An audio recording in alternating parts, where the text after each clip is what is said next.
इस समाचार के सह प्रायोजक है घर संसार, जहां उपलब्ध है एक नहीं 51,000 वैरायटियों के साथ कम दाम में अच्छी क्वालिटी का सामान। स्थान भोलाराम उस्ताद मार्ग एवं होटल किंग्स पार्क सयाजी के सामने, विजयनगर, इंदौर।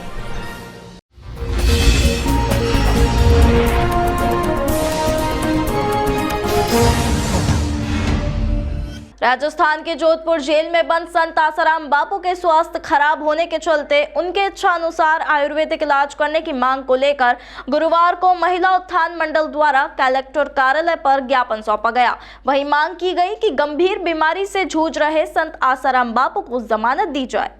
महिला उत्थान मंडल की पदाधिकारी रश्मि चतुर्वेदी ने मीडिया से चर्चा में कहा कि हर साल 8 मार्च को महिला दिवस के रूप में ज्ञापन देते हैं, लेकिन आज एक गंभीर विषय को लेकर सैकड़ों महिलाओं ने कलेक्टर कार्यालय पर ज्ञापन दिया।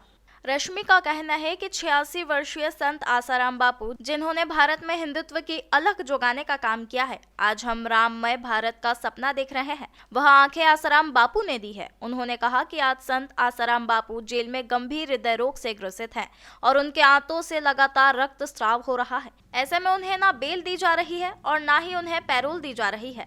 ऐसे में संत आसाराम बापू के उपचार के लिए उनके अनुकूल आयुर्वेदिक चिकित्सा की सुविधा देने के लिए गुरुवार को महिला उत्थान मंडल की महिलाओं ने कलेक्टर कार्यालय पर ज्ञापन दिया है और निवेदन किया है कि उनकी बात केंद्र तक पहुंचाई जाए।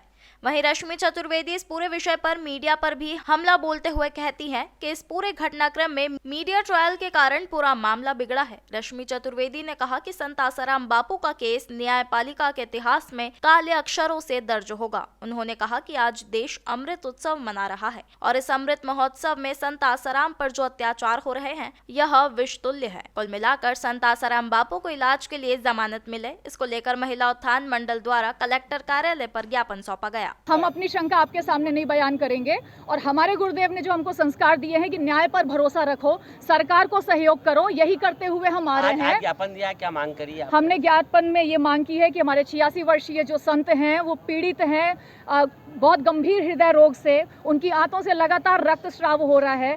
तो इतनी गंभीर स्थिति में उनको पैरोल दी जाए या बेल दी जाए या कम से कम उनके अनुकूल उनको चिकित्सा व्यवस्था तो प्रदान की जाए। उनका मानवाधिकार है, ह्यूमन राइट है, उसकी तो रक्षा की जाए। एम्स जोधपुर में भर्ती थे, लेकिन अभी 2 दिन पहले ही वहां से रिलीज हुए हैं, तो अभी फिलहाल, और वो भी इस कारण से एम्स जोधपुर ने कहा कि इनको पहले इंटेस्टाइन से जो ब्लीडिंग हो रही है उसका इलाज करना पड़ेगा। तो वो जो ब्लीडिंग हो रही है उसका इलाज जोधपुर एम्स के पास नहीं, हमारे पास ये रिपोर्ट है और इसमें जोधपुर एम्स कहते हैं कि the patient needs CABG, but prior to CABG the patient need enteroscopy for a small bowel evaluation. Since this facility is not available in AIIMS Jodhpur, the patient was advised to take consultation and referred to AIIMS New Delhi. तो और इस बीच में भी जब बापूजी 13 जनवरी को वहां पर admit कराए गए तो कई बार पैरोल की या बेल की अर्जी लगाई गई और बेल की अर्जी खारिज कर दी जाती है। आपको आश्चर्य होगा सुन करके, कह दिया जाता है 1 हफ्ते बाद सुनवाई होगी। मतलब इतनी गंभीर स्थिति है कि कभी भी कुछ भी हो सकता है और कोर्ट का ऑर्डर आ रहा है कि 1 हफ्ते बाद सुनवाई होगी। हम अभी भी न्यायपालिका का मान करते हैं, सम्मान करते हैं, आदर करते हैं हमारे गुरुदेव के हमारे पास जो संस्कार हैं उसके आधार पर, लेकिन हमारी न्यायपालिका से गुहार है उनके सेवा कार्यों को देखा जाए, उनके द्वारा जो चलाया जा रहा है आज भी जो सेवा कार्य चल रहे हैं उनको देखा जाए और मानव अधिकार की रक्षा करते हुए मानवता के नाते एक बुजुर्ग संत को रियायत दी जाए। देखिए, संत श्री आसाराम जी बापू के ऊपर कोई भी आरोप सिद्ध नहीं हुआ है।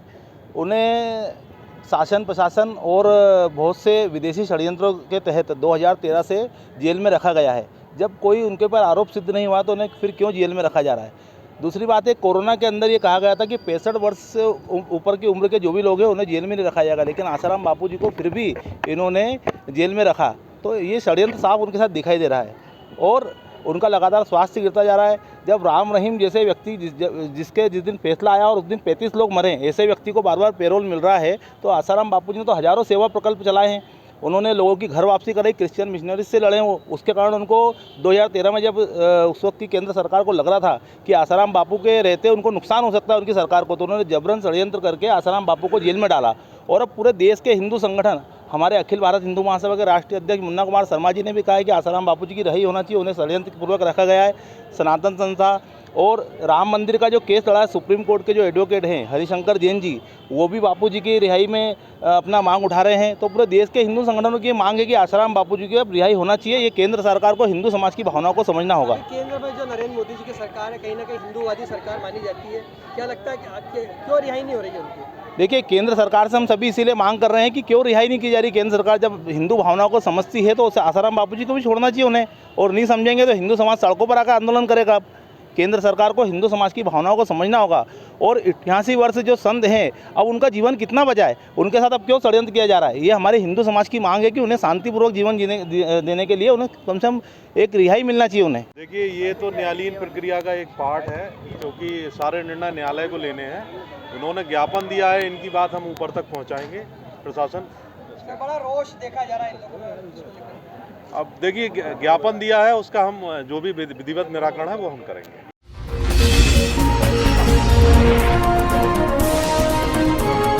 Thank you.